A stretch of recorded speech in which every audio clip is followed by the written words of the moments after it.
Boa noite, Felipe. Natália Brasil, aqui da Rádio Roquete Pinto. Queria te fazer uma pergunta, Felipe, que até algumas pessoas aqui nas redes sociais me pediram para te fazer, que é algo que todo mundo tem percebido. Flamengo, 3 jogos, 3 gols de bola parada. E aí eu queria saber de você o quanto da chegada do Rodrigo Caio tem o dedo nisso. Bom, bola parada é uma das fases do jogo, damos a importância que ela merece, né, porque jogos bloqueados muitas vezes são desbloqueados na bola parada e acreditamos que a chegada do Rodrigo Caio junto com toda a comissão tenha com certeza influenciado muito nessa potência, né? E agora os próprios jogadores acreditam e estão se sentindo poderosos outra vez na bola parada, e isso é importante, que eles gostem, que eles sintam o gosto por isso e que vejam sempre que resolve jogos. Boa noite, Felipe. Léo José do Coluna do Fla. Nesse primeiro contato que você já teve com o Royal e com o Saul, você já tem mais ou menos uma projeção de quando eles vão estar à disposição? E rapidinho sobre o Saul, qual posição que você imagina que ele encaixe melhor no time? Mais pela direita, pela esquerda, centralizado? Bom, falei com os dois. O Saul está sem jogar desde maio, se não me engano, mas vinha treinando, né? Não vinha treinando com a equipe, vinha treinando sem bola, no caso, só condicionando.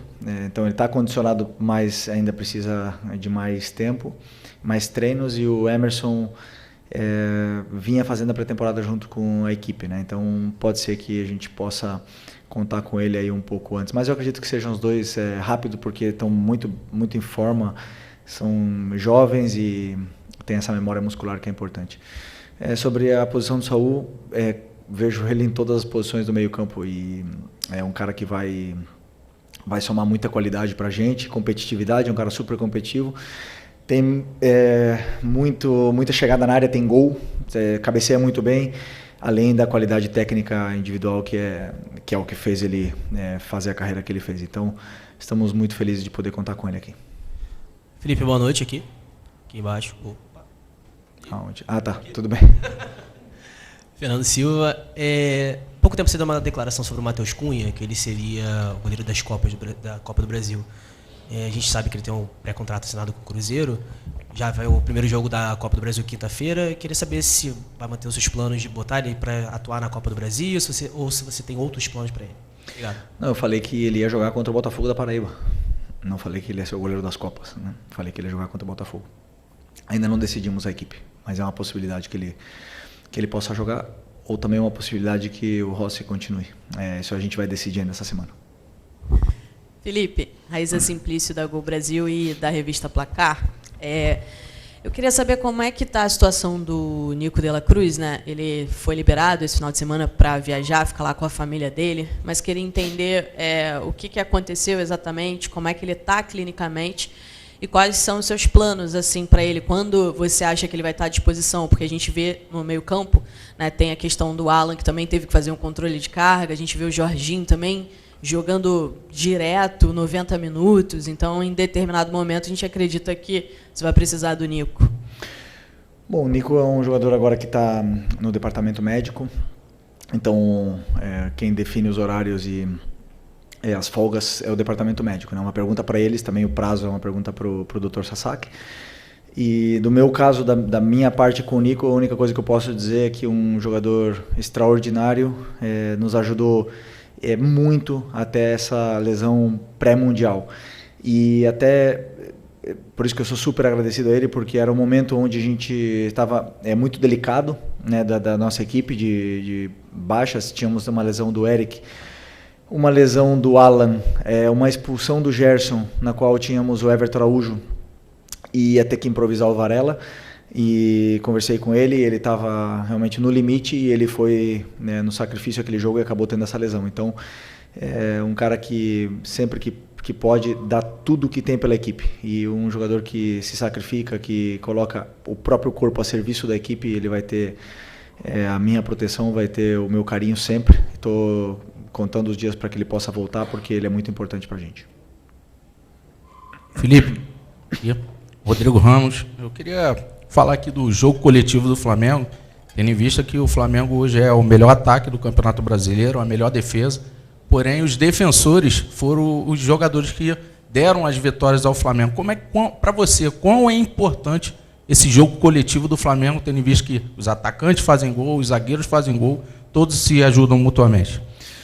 Eu não vejo o futebol de outra forma, senão em coletivo, né? Eu sei que muitos esperam que só os atacantes façam gols, ou que... Claro que eu quero ter o artilheiro, eu quero ter os jogadores da frente sempre fazendo gols, mas cada um deles é uma peça da engrenagem, cumprem funções sempre por e para a equipe, né? Isso é sempre em função do que a equipe precisa. E hoje foi o Léo Ortiz que fez o gol, outro dia será outros jogadores. O importante é isso, que a equipe vença. E quando a equipe vence, estão todos felizes, todos comemorando. E aí o reconhecimento individual ele vem do mesmo jeito, mesmo que os atacantes não tenham feito gols, né? Mas eu acredito sempre que vai chegar, e a hora dos atacantes de fazer gols também vai vir. Boa noite, Felipe. Bruna Medeiros, do Disflá. Foi citado aqui já os gols de bola parada, né? E dos últimos 4 gols do Flamengo, 3 foram de bola parada. O Flamengo está tendo um pouco mais de dificuldade de criar com a bola no chão, apesar da posse de bola grande. Você vê isso também, e como solucionar essa questão? Obrigado. Bom, como eu falei na outra pergunta, a bola parada ela é uma fase do jogo, né? Então é uma forma de criar. Se você tem 8 escanteios, você tem 8 cruzamentos na área de forma perigosa, com jogadores importantes e determinantes na parte da fase da bola parada. Então, é uma das fases, né? Claro que os últimos adversários aí, tirando o Santos, o Bragantino também, mas são adversários que tentaram se fechar um pouco, se fechar mais. Hoje foi muito difícil, né? O jeito que o Atlético jogou. E isso, claro, os jogadores sabem que são 90 minutos, que temos que ter paciência, temos que defender bem, e no final das contas o gol pode chegar de várias formas, e chegou, e o importante é a vitória. Claro que temos muito a evoluir, melhorar na criação, mas como eu falei, a bola parada tem uma importância muito grande. Não podemos achar que só porque foi de bola parada o time não cria, senão criou muito para gerar todos esses escanteios. Felipe, boa noite. Gabriel Reis, canal Parazul Rubro Negro. Cara, eu não tenho como não falar disso. O Bruno Henrique estava muito chateado no campo, falando que o Ramon Abateabel chamou ele e o Hulk e falou: ou é pênalti e amarelo, ou é falta, vermelho, ele vai no VAR, volta, dá um amarelo. Vimos todos vocês muito chateados. Sei que você não gosta de falar de arbitragem, mas é uma situação que mexia diretamente com liderança de campeonato, um momento que você está com vários jogadores lesionados e que sabem, né, tem a necessidade de tentar abrir, e o Flamengo conseguiu abrir, né? Mas eu queria a sua opinião sobre o que aconteceu, e principalmente pelo caso do Bruno Henrique, que, vivendo a situação que está vivendo, acabou se expondo, né, e criticando, né, a arbitragem, criticando o posicionamento do Ramon Abateabel. Melhor não falar. Eu gosto muito do Ramon, é catarinense, e prefiro continuar na minha linha de não falar da arbitragem, porque melhor assim. Vamos deixar assim. Desculpa. Felipe, aqui, à sua direita, aqui no cantinho. Gustavo, bem, Gustavo. Ô Felipe, existe hoje um clamor do torcedor do Flamengo, hashtag no Twitter, pela volta do Paquetá. Com os reforços que o Flamengo já conseguiu fazer até aqui, o Paquetá teria espaço no teu time ainda? Primeiro que ele não é um jogador nosso, né? Então é de um clube da Premier League, um dos melhores aí, clubes da Europa. Temos que respeitá-lo, né? Mas o Paquetá tem uma história muito grande aqui, tem um carinho do torcedor, e não tem nenhuma dúvida que o Paquetá tem lugar em qualquer time do mundo. Sempre se acha um lugar para jogadores com essa qualidade. Felipe, boa noite. Queria te perguntar sobre 2 situações do jogo, se alguma delas te surpreendeu. A primeira, não que o Atlético fizesse encaixe individual, que isso já é habitual, mas a forma como esses encaixes foram divididos, assim, que o Fausto Vera fosse quem encaixasse no Plata, que o Coelho saísse da esquerda e fosse dentro junto com o Hulk e Rony para fazer tipo um 3 contra 4 na saída do Flamengo de zagueiros e volantes, se isso foi um fator que de alguma maneira dificultou um pouco o jogo a progredir, e o segundo, que esses encaixes individuais se mantivessem mesmo quando o Atlético defendia muito baixo, muito perto da área dele. Quanto foi difícil entrar numa defesa com esse tipo de perseguição o tempo todo? Para o treinador sempre é diferente, né? Dar soluções quando existem essas perseguições, esses encaixes individuais. Tínhamos um plano, os jogadores que encaixavam, como você falou, mudou, mas não significava nada, porque contávamos que os nossos jogadores de ataque estariam com esses encaixes. Portanto, o que sim aconteceu, que nosso time foi mais vertical do que gostaríamos, não estava tão fino com a bola, e principalmente no começo do jogo, em algumas passagens dos nossos laterais e alguns passes verticais que não era o indicado naquele momento, principalmente com essa defesa homem a homem lá atrás, né? Então geraram contra-ataques. Então nesse momento também optei por não subir tanto com os laterais, porque eles estavam aproveitando muito as subidas dos nossos laterais, e o contra-ataque deles com Rony, Coelho e Hulk, claro que é letal. Então optamos por isso, e as outras vantagens que sabíamos que poderíamos ter não foi aproveitada. Talvez gerou um pouco de ansiedade nos nossos jogadores, mas é uma coisa que podemos corrigir, né? E principalmente o que podemos melhorar enquanto esses encaixes são os ataques do espaço, que com certeza teremos dias agora para poder treinar e preparar melhor. Fechou? Essa aí, né? Felipe, boa noite. Bruno Castanha, B2 Esporte. Eu ia perguntar exatamente isso, sobre a questão dos encaixes, né, perseguições longas que o Atlético fazia, né, durante o campo. Mas é que você acabou de falar sobre os laterais. Você deixou, né, a largura para os laterais, fazer ultrapassagem, até estava pedindo para aquela bola, né, diagonal para entrar, mas agora você falou que segurou, né, os laterais. Você botou os 2 meias por dentro também. Nesse jogo congestionado, realmente não faltou, de repente, um pouco de largura, né, com os 2 meias por dentro também, que é muito congestionado com essa marcação do Atlético muito baixa, com vários jogadores jogando baixo? Obrigado. Não, eu acredito que, por exemplo, com esse tipo de encaixe, se você levar até os laterais, acaba formando uma linha de 6, 7, então de repente não é tão positivo, né? No caso de, por exemplo, dar amplitude com pontas, deixaria meu atacante sozinho com 3 na frente. Então são escolhas que eu fui tomando durante o jogo, também não só pensando na fase ofensiva, senão na transição que existia, um contra-ataque perigoso, e o nosso time conseguiu gerar em certos momentos essas situações para levar o time até a área, mas como o teu companheiro bem falou, os encaixes eles existem até na área, né? Mas isso vai muito daí da individualidade do jogador, da imposição técnica que ele tenha sobre o adversário que esteja defendendo ele. E como eu falei, talvez não tenha sido o nosso melhor dia tecnicamente, mas foi o meu plano enquanto a esse tipo de marcação. Outras equipes também fazem, optamos por planos diferentes, mas também tem que ver os jogadores que estão disponíveis sempre para poder montar com as características que a equipe precisa. Felipe, boa noite. Boa noite.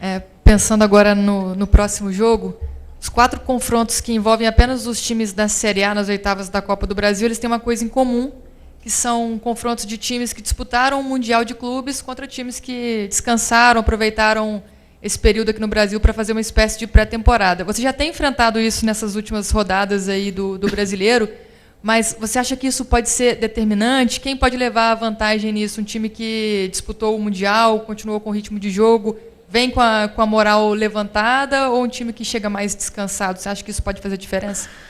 Sinceramente, eu acredito que o futebol, a moral, como você falou, ela é dia a dia, semana a semana, né? Se você perde um jogo, a moral baixa, o jogador perde confiança, e isso é jogo a jogo. Até mesmo, às vezes, os jogadores eles sentem essas mudanças nos treinos, né? Então, não acredito que o Mundial tenha influência. O que sim, a forma que jogamos o Mundial e que tentamos chegar o mais longe possível, nos deu confiança internamente no que está sendo feito, no modelo, a gente pôde se comparar com os grandes, e isso os jogadores, sem nenhuma dúvida, sentem mais poderosos, entre aspas, né, quando a gente faz jogos desse calibre. Mas não acredito que os times que jogaram o Mundial vão ter alguma vantagem ou vice-versa, né, sobre os times da Copa.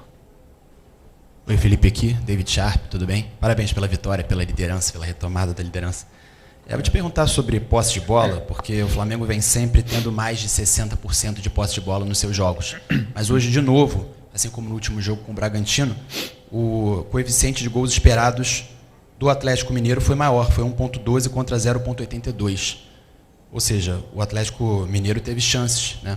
Mesmo com uma posse de bola muito inferior.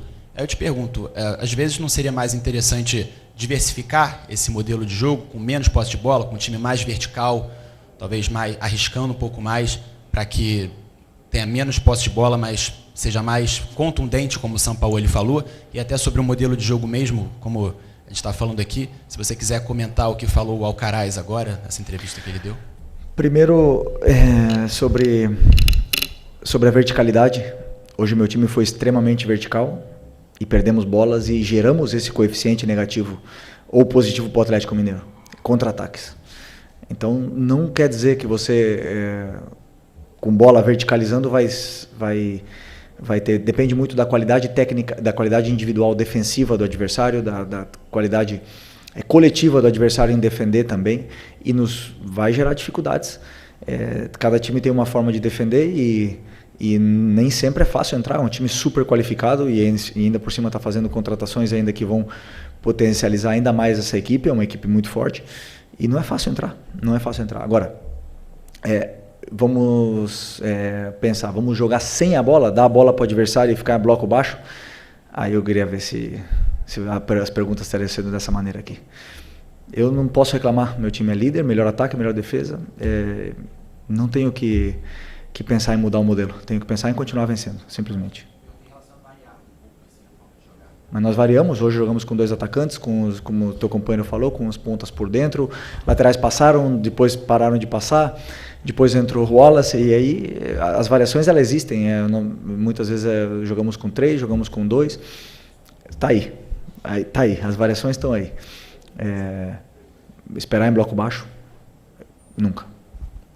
Boa noite, Felipe. Aqui, Isabelle Costa, Canal Gold. Queria te perguntar sobre o planejamento para os próximos jogos, porque o Flamengo já enfrenta novamente o Atlético Mineiro pela Copa do Brasil, primeiro jogo, depois tem Fortaleza, Ceará, em Fortaleza, e depois tem o jogo também de decisão da Copa do Brasil. Você pensa em poupar para algum desses jogos? Qual é o teu planejamento? E aproveitar que acho que você não respondeu a situação do Alcaraz, porque ele deu a declaração falando que tinham falado muita mentira e que você, o Boto e ele sabiam porque ele saiu. E eu queria te dar a oportunidade para falar sobre isso. Obrigada. Planejamento para quinta-feira, a partir de amanhã, será feito. Jogo a jogo. Não penso além da quinta-feira. Temos que vencer com as melhores peças que temos esse jogo da Copa e depois domingo será outro jogo.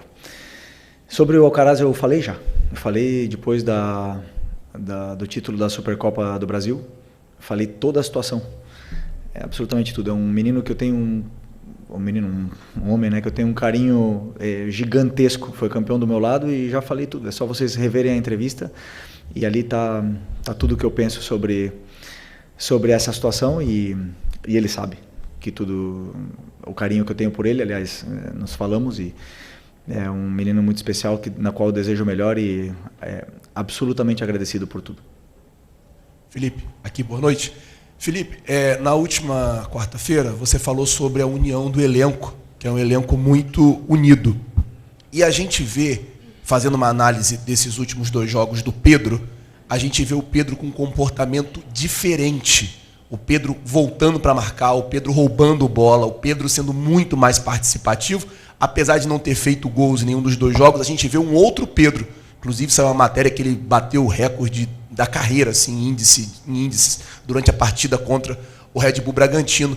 Eu queria saber de você o quanto a união desse grupo te ajudou a trazer esse jogador de volta, um jogador que é importante, um jogador que teve mais gols aí durante muitos campeonatos brasileiros, um artilheiro nato.